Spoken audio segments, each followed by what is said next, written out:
Hello, I'm Liam from Kmart Magic. As we're still pretty much on lockdown, we're going to show you a card trick. So here we go. I've got a trick with the omnipresent deck of cards just here.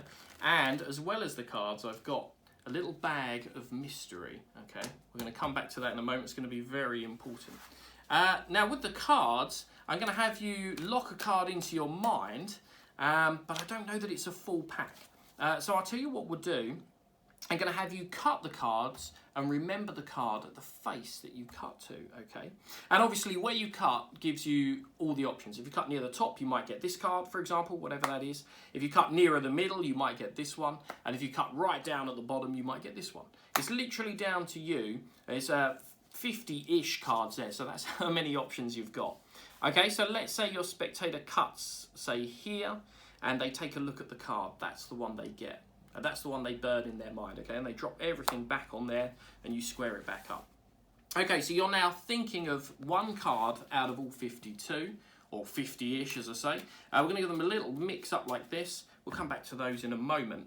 Now we need the contents of the bag of mystery. And we're going to use these to generate a number, because inside here is what I call a bunch of nerd dice. Now, if you've ever played Dungeons and Dragons or any of those kind of things, you'll recognise what these are. They're all dice with different numbers on the sides, right? So that's a 12-sided dice. That one's a 20-sided dice. This one's weird. This is a D4, right? And what happens with that is you roll it and you remember, you basically roll the bottom number. So that whatever number is on the bottom is the number you've rolled on that weird one. That's a D8.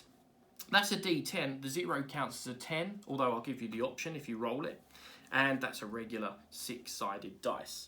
And what we're going to do is have you choose any of those dice, or all of the dice, it's your call, and roll them. And we're going to use the number you roll to take us to a card. So say, for example, you roll 15, we're interested in the 15th card. If you roll 16, then we're interested in the 16th card. Okay, so these dice are going to lead us, like fate is going to lead us to one card in the pack. So, which dice do you want to roll? So let's say they pick up 4 dice, right? They put those to a side. They want to roll these 4.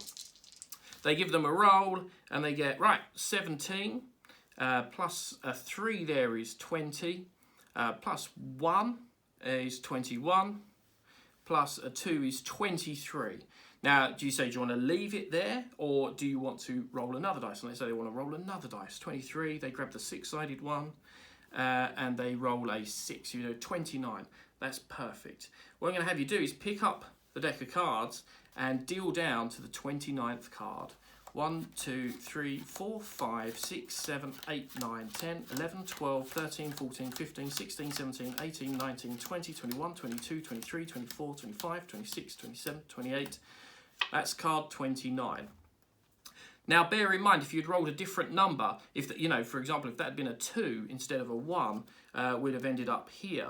Or if this had been a 5 instead of a 6, we'd have ended up here. Any card would have been possible. But as it was, you were thinking of one card, you rolled the dice, and fate led us, hopefully, to the very card that you were thinking of. That's the Bogus Effect. It's my presentation for David Britland's routine that you can find on his blog, and I hope you enjoyed it.